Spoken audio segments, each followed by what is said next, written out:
Hello, hello, Luminary. It's Leslie Tagorda, and we have an upcoming Aquarius new moon at 1 degree of Aquarius coming right up on Saturday. So it's time to get out your journal and create your intention. Welcome to Star Powered Astrology for Changemakers. I'm Leslie Tagorda, your guide, a Hawaii-born Filipino Jewish astrologer who loves navigating visionaries like you through the spiritual journey of your work so that you can be inspired to lead by your chart and become the luminary leader you were born to be. Hello, luminaries. I am slowly coming back to life.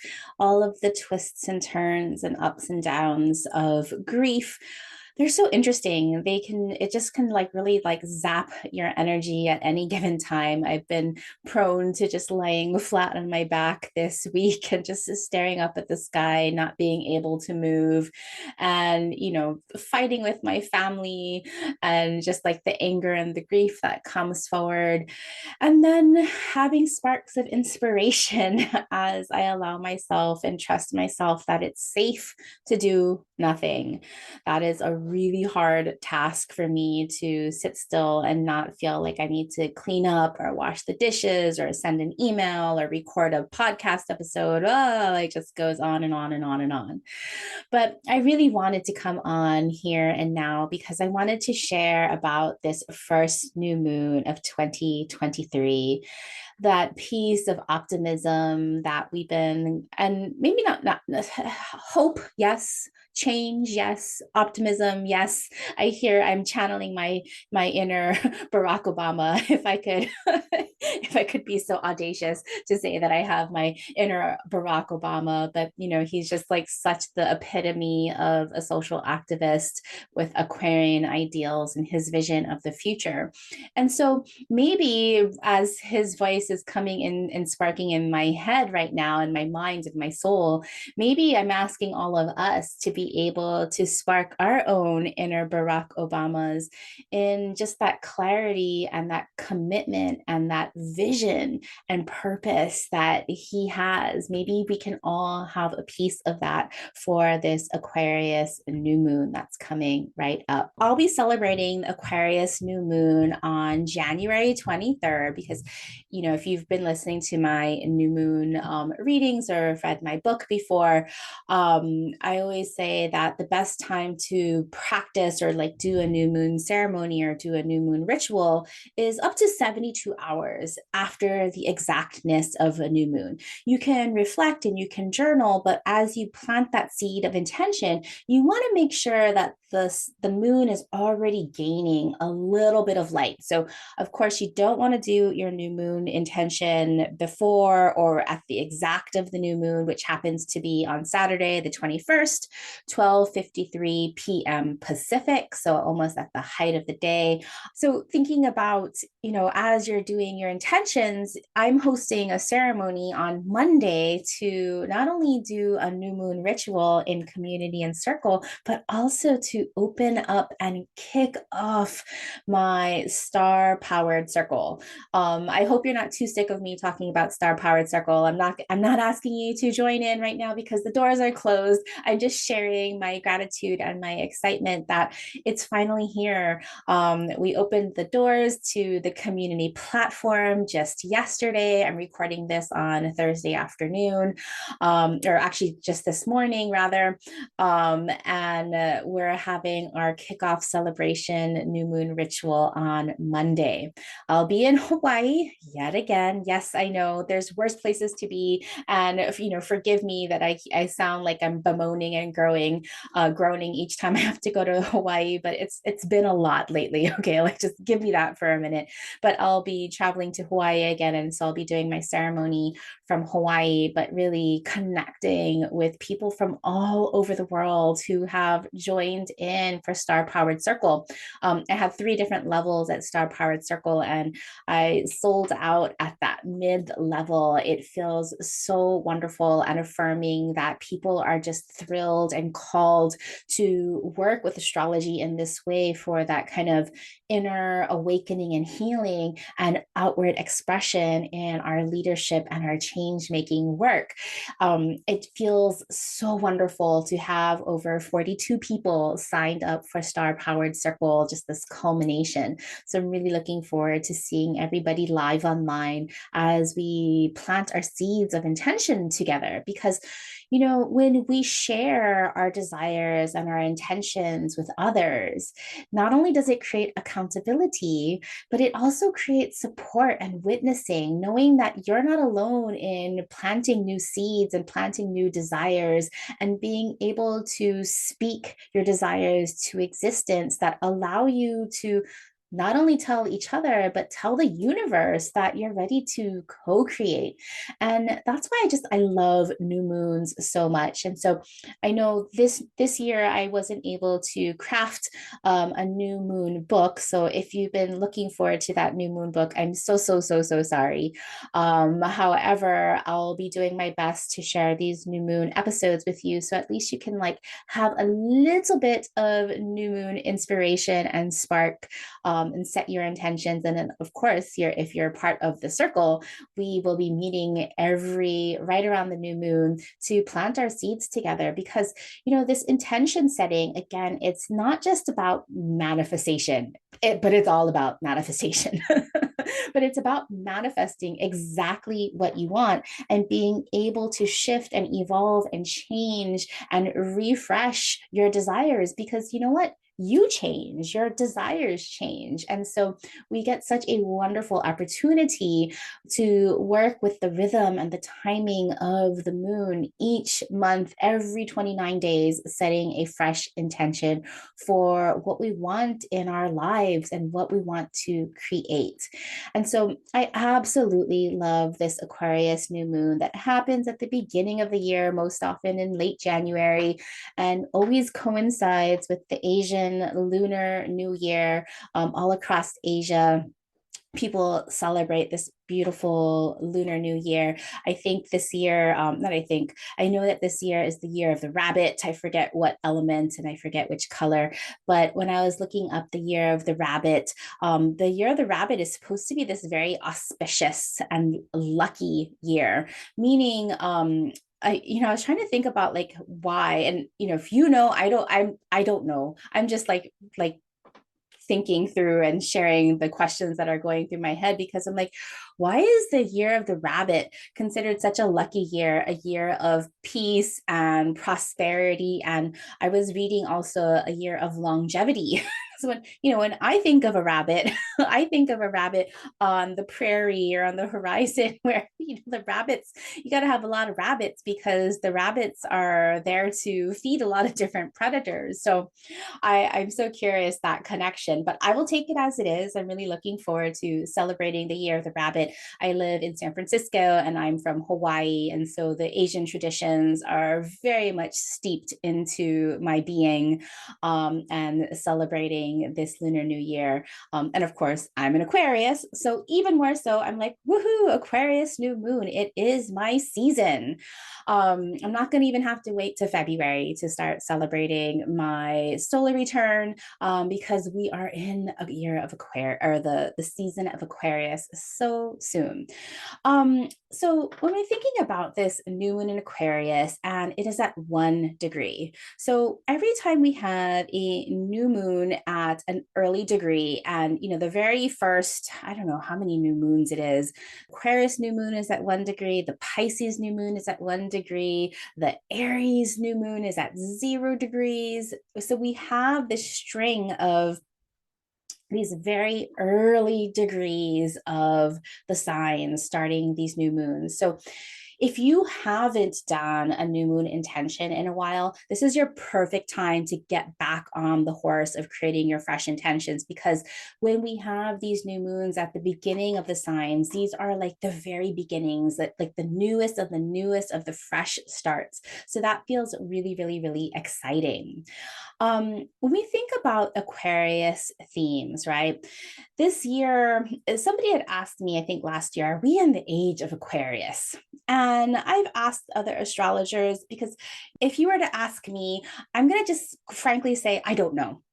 To me, the age of Aquarius is really going to start to reveal itself when Pluto enters the sign of Aquarius once and for all, right? Because Pluto likes to regenerate and rebirth. And so it's rebirthing this ideal of Aquarius. And so Pluto won't really be staying fully into Aquarius until the ending of 2024, while it's at its like very beginning degrees. When it enters Aquarius in the end of March of this year, when it retrogrades, it's going to be going back into Capricorn, and it's going to go back into Aquarius. It's going to go back into Capricorn again, and then it's going to go finally all the way into Aquarius at the end of 2024.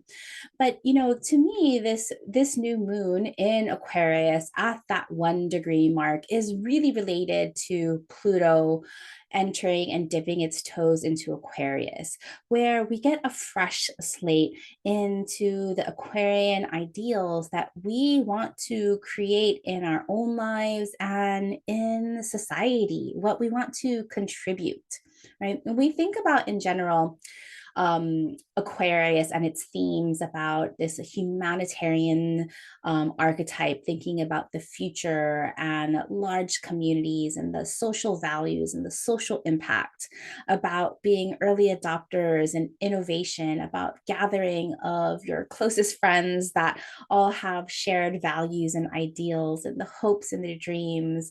I just, of course, I'm an Aquarius, so I'm going to be like totally jiving with all of those things. But Aquarius is always asking you, what is your vision of the future you want to see? Now, I know that's a really hard question to answer, right?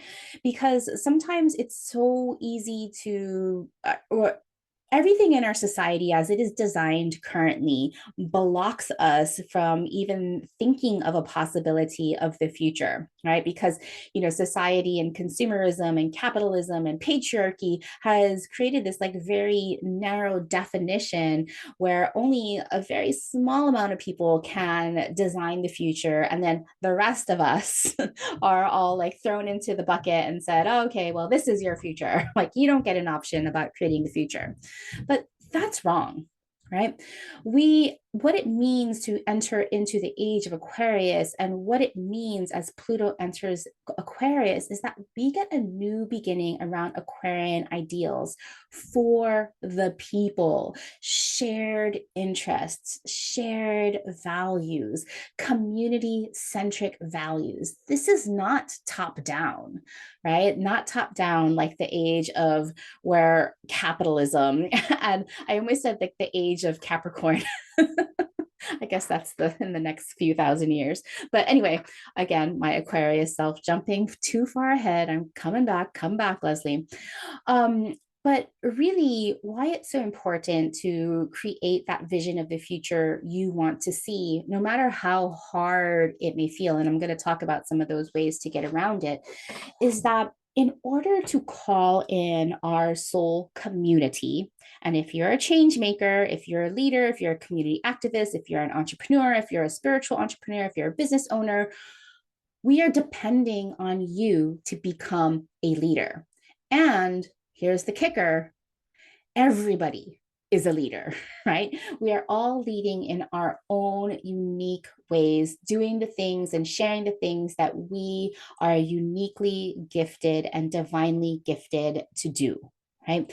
And so, thinking about this ideal, this vision of the future that you want to see and how to get there. I remember I was talking with a really good friend of mine yesterday, and she has such a important job. Not only is it very visible, not only is it very powerful in terms of creating influence in the global stage and creating security for not just us in the United States, but creating global security. She has a really, really important job.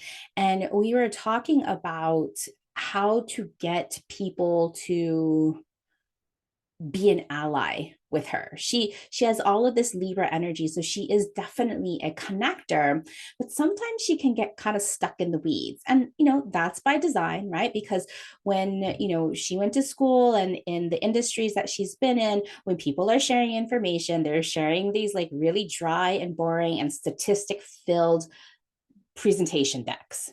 And I was like, no, no, no, no, no, no, no. That is not how you're going to grab the hearts of the people that you need on your side. And I really asked her to paint a picture of the vision of the future that she wanted to see. And I said she wasn't going to do this at her desktop. She wasn't going to do this at a computer and a keyboard. She needed to do this in a place where she has complete serenity. I suggested that she get into a bathtub and just float and like how I did, just stare at the ceiling and let this vision come through and download because it was waiting for her. I was like, forget about all of the obstacles to that vision because she is starkly aware of all of those obstacles to that vision. I said, go on to that hope. What would the world look like when your vision is created? How would people be working? How would commerce be working? How would healthcare be working? How would governments be working? How would people be interacting? What would be people like? What would the lifestyle and the wellness of just the everyday person? What had come to me when I was talking to her about like this big vision of the future, I asked her to paint a picture of a young woman in Africa because, Africa is this booming economy. There's so much growth. There's so much population growth right now. So many people in Africa are under the age of 25. To me, Africa is where the future is going to really be innovated.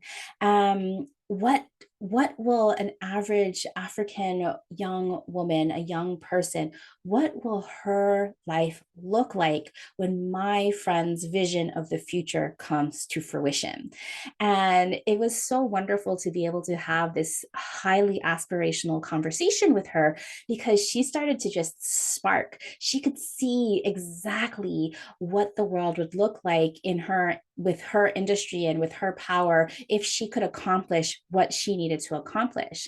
And then I had her work backwards from there. So if this is your vision of the future, 5, 10, 15, 20 years from now, what are the obstacles that we need to overcome that you need to convince and influence people to be on your side to get this future? And it was such a wonderful conversation. Now, if you're not here to necessarily change like the global landscape and commerce, don't worry, we still need you. And your vision of the future is just as important. If you're a healer or an entrepreneur, or, even me, like as just as an astrologer, right? There is this vision that I want to see. Like my vision of the world is what if everybody could tap into their own astrology to work with the rhythm of their own cycles so that they can feel that they can rise above and to work in harmony and accordance so that they can reach their highest potentials, right? Over the last few podcast episodes at the end of the year, I've been really talking about this tapping into your highest potential. So, my vision of that future. But what would happen if each one of us was at working and buzzing and harmonizing at our highest potential, connecting to the people who needed us, connecting to the people that we need? What would that look like when we're sharing our resources and not just hoarding things? What would that look like? Such great Aquarian ideals, right? And so when we're thinking about this new moon in Aquarius, we're really thinking about these new intentions that we want to set around the Aquarius awakening and healing, right? That's that inner awakening, that inner healing that has to work in accordance with the outward leadership, the outward brand, the outward businessing, right? So when we're thinking about this Aquarius awakening and healing, we're looking at the shadows of Aquarius. And we're turning those shadows on its head. So for the Aquarius inner awakening and healing, we're looking at for this new moon attention is how do you want to create your own belonging instead of feeling so isolated and outside the box looking in? How do you want to be emotionally kind and connected instead of just being aloof? How do you want to get in touch and connect again with your own inner emotions, similar to the aloofness? But then Aquarians can also be quite melancholy, right? That aloofness and melancholy. Aloofness is like denying that there's any emotions, and then melancholy is kind of like succumbing, like that nothing is ever going to be great because, well, in greatness, there is also grief, right? And then also, awakening and healing the Aquarian ideals of believing in your own ideas and self, because sometimes those are so different than the norm that we don't always get that outward approval, that confirmation from the outside. So, how can we awaken and believe in our own ideals and our own ideas? Also, with Aquarius, awakening and healing is feeling confident and courageous and okay to go and do your own way, especially when this comes to your own family system. So, I'm an Aquarius and I've met so many multicultural, multiracial people who are Aquarius. And how do they find their belonging and sense of connection to their family when they're a little bit different? And how to give themselves their own permission to be able to go their own way and do their own thing, knowing that their family still loves them, right? That's a really complicated one. And so if this is something that you feel called to, like just kind of like, am I still in this soul group of this family system? Is it still okay to separate and come back? And then lastly, when you're thinking about this Aquarius awakening and healing, it's your ability to love being that bridge between cultures, that bridge between societies, that bridge between family constellations. That social Aquarian ideals, are building from the peacekeeping of Libra. It's building from the familial family interrelations of Gemini. So we're expanding because now we're connecting multiple cultural societies and norms, being that Aquarius, and being awakening and healing to love being that bridge instead of resisting being that bridge, feeling like you don't belong here nor there because you have feet in both worlds. And then on the outward expression in your brand identity or your leadership, the Aquarius brand and identity is and we're thinking about a new moon intention, getting a fresh start on how you're going to do things differently in the new world that we're building. We're not looking for traditional ways of doing things. We're looking for what sparks that different. The people that are the most successful in this life are doing things on their own way, even though, yeah, it's really scary to go and do things in your own way because there's absolutely no template, because obviously you're doing your own thing. And so, how do you create that courage in your leadership to confidently go off and do things differently, even if you're being seen as somebody who's just kind of out on left field or quirky? Just really appreciating your one of a kindness unapologetically. In the Aquarius brand and leadership as being the innovator, of course, is like I was talking about my friend, and being that leader through talking about and channeling and sharing the future you want to see. So it's one thing to have this future that you want to see in your head. It's the next thing to share about it, to bring in those people that want the same future as you. Of course, the Aquarius leadership is about early adoption because it's such the innovator, it's such the revolutionary. Now, we don't want to be the misfit, the rebel without a cause, right? We want to be the rebel with a cause, the revolutionary who is adopting new ways of doing things, new technology, new systems, and experimenting, not afraid to fail because everything is an experiment. Does it work? Does it not work? Oh, it doesn't work. Let's try something new. That is that wonderful brilliance of the Aquarian kind of quote unquote mad scientist, finding new uses for old tools, thinking not just one or two steps ahead, but thinking 10 steps ahead, and sharing that vision of the future that you want to see to all that will listen. And so these are the ideals that we're working with in this Aquarius new moon. So you can create a new beginning. So think about those things, journal about those things, reflect on those things about what kind of Aquarian themes, both the inner healing and the outward expression that you want to bring into the world. Now, if you want to pull in some more astrology, let's talk about that astrology because this new moon will have an out of sign conjunction with Pluto. It's just going to be a few degrees away from Pluto at the very tail end of Capricorn. The moon and the sun are going to be in Aquarius at 1 degree. And anytime we have something conjunct Pluto, well, that is a powerful punch.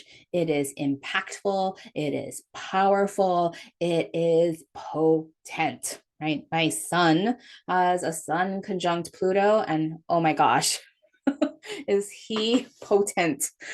Ooh, some inner healing for me there. But anyway, I digress. And so, with this new moon conjunct Pluto, this new moon is really asking you to awaken what compulsions or phobias or shames can you heal? Because oftentimes it's these shames or these phobias or this need to have control, i.e., compulsions, that prevent us from, that keep us stuck, that prevent us from taking that next step. And so with Pluto conjunct, there is some inner healing that you can be doing to overcome and rise above these fears or these shames. That's that inner part. On that outer part is, why do you want to build power? And what power do you have or that you want to build of more in yourself? Not so that you can hoard that power, but with Aquarius, so that you can share with society, share with your friends, share with people who don't have access to that power. And so, new moon with Pluto, this is a 1-2 punch with healing and overcoming your phobias and shames so that you can build more power that you can share. Ooh, that feels so good.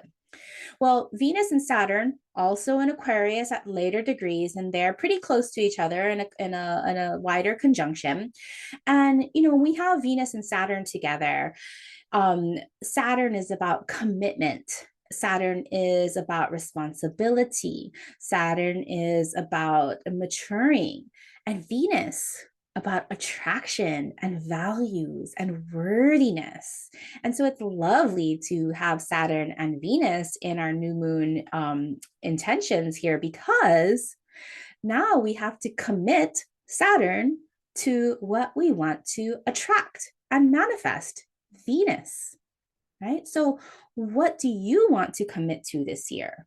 Is there expertise that you want to commit to in yourself? Is there something that you want to specifically accomplish in terms of committing and attracting?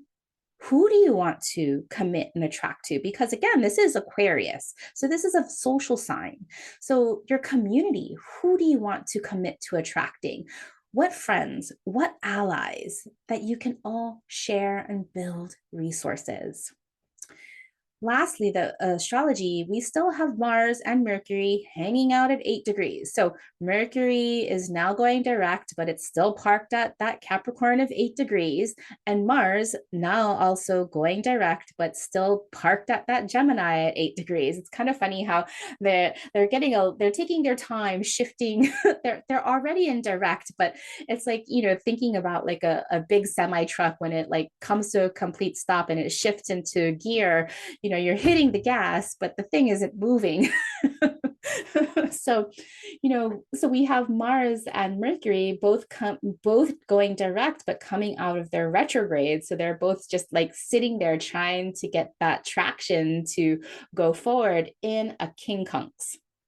So a quincunx or an inconjunct, 150 degrees apart.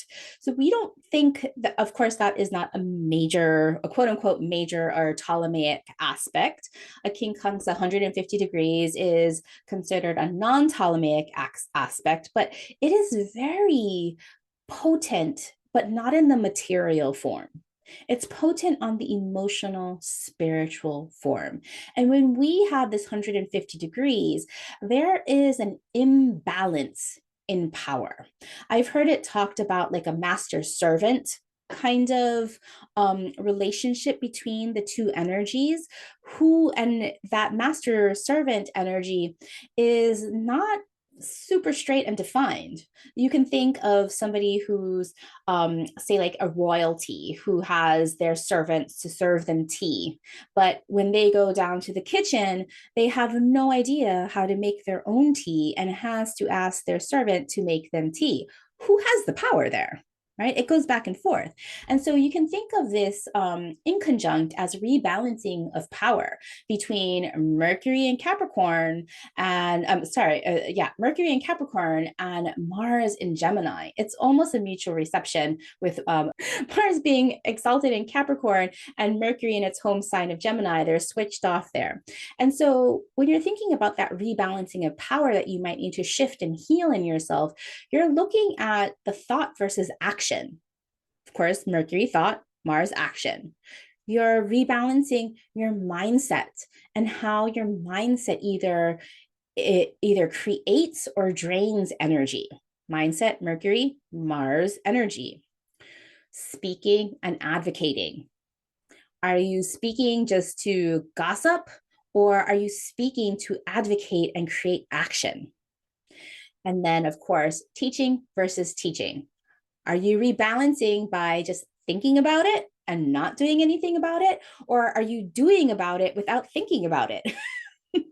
There are no rights or wrongs in here. I wanted to just point out, you have to figure out for you what needs to be rebalanced with that power. I find that super, super fascinating. And so this new moon is really, really, really potent. So if you want to personalize your new moon, of course, take a look at your natal chart and find that Aquarius of 1 degree, and the house that Aquarius of 1 degree that is being occupied in your own natal chart is the area of your life and your business and or your leadership that wants an upgrade and a fresh intention. I'll probably have on social media on my Instagram channel, which is still at the old handle New Moon Creative CO. I'll likely have a table of the different house activations so you can kind of focus on where in your life and your work you want a fresh upgrade. And then, of course, take a look at your fixed signs. So if you have planets or angles near that 1 degree of fixed signs, Taurus, Leo, and Scorpio, of course, an Aquarius, those planets are going to want you to stretch into and integrate their processes, even if it feels like a challenge. Now, it's not just the fixed signs because it's so early in that 1 degree of Capricorn. You might have an out of sign conjunction. So you might want to look at late degrees of Cardinal, Aries, Cancer, Libra, and Capricorn. Those energies might want to might want to chime in. I've been talking about these planets as kind of as processes where, for example, like the sun, what it represents, it's a process of creation, and it's a process that you radiate and you shine brighter, for example. So if you have your sun sign at Aquarius of 1 degree or 0 degrees, well, buckle in your seatbelt. First of all, it's going to be a very interesting year for you as Pluto touches that area. And then as, Saturn moves into Pisces, as Jupiter moves into Taurus, like there's all these things that are going to be activating your Aquarius at 1 degree. Again, I digress, but the sun to create, the moon to feel, the Venus to attract, and so forth. So look at different planets in those fixed early degrees of fixed signs or late degrees of cardinal signs that may want to chime in for your new moon intention. And then also, if you have any planets or angles in those air signs, Gemini, Libra, and Aquarius, or the late degrees of Earth, Taurus, Virgo, Capricorn, similar because we're, at that Aquarius of 1 degree, the very late degrees of Earth signs are going to also have that out of sign conjunction. Those planets are going to be at a trine. So those trining planets to that 1 degree of the new moon in your natal chart are here to support you, to make things easy for you and say, hey, you know what? You can lean on me. So for example, if you have Jupiter at 0 degrees of Taurus or 0 degree, not Taurus, 0 degrees of Gemini. If you have Jupiter at 0 degrees of Gemini, Jupiter is saying, hey, you can lean on me. You can bring in some gratitude to easily support you. You can easily bring in some belief and expansion in your beliefs, those Jupiter processes to support you. I hope that makes sense. Now, if you have no idea what I talked about, these personalizations about the houses or the fixed signs or the air signs, then you need to take Written in the Stars. Written in the Stars is a 5-module mini training where I teach you how to read and look at your natal chart from a change making and leadership perspective. And so you can find Written in the Stars on my website, starpowered.com/written in the stars. It's the only training that I have that is outside of the circle, and it's a wonderful way to, and a relatively inexpensive way to get a taste of what it is to work with me. So my friends, use this weekend to journal and reflect on the seeds that you want to plant around Aquarius ideals in your life and your work. And when the time is right, when you're clear on what you want, why you want it, and how you will feel as you manifest this, then you write a concise affirmation, intention, and you plant your seeds in ritual. All right, my friends, thank you for listening and listening about this new moon in Aquarius. I hope you have a beautiful weekend and we'll talk to you soon. Oh, remember, you can always connect with me on my free Facebook group, also called Star Powered. You can ask your questions, and let me know what you want to hear more of on this podcast. All right, talk to you soon. As a human design projector, my energy shines more brightly because of people like you who share my work. If you enjoy this podcast and want to help build a movement of innovative astrology and leadership and spark the intuitive revolution, please rate and review this podcast on Apple Podcasts, or better yet, share this podcast with your change-making besties. We will all shine brighter together as we create the future we want to see.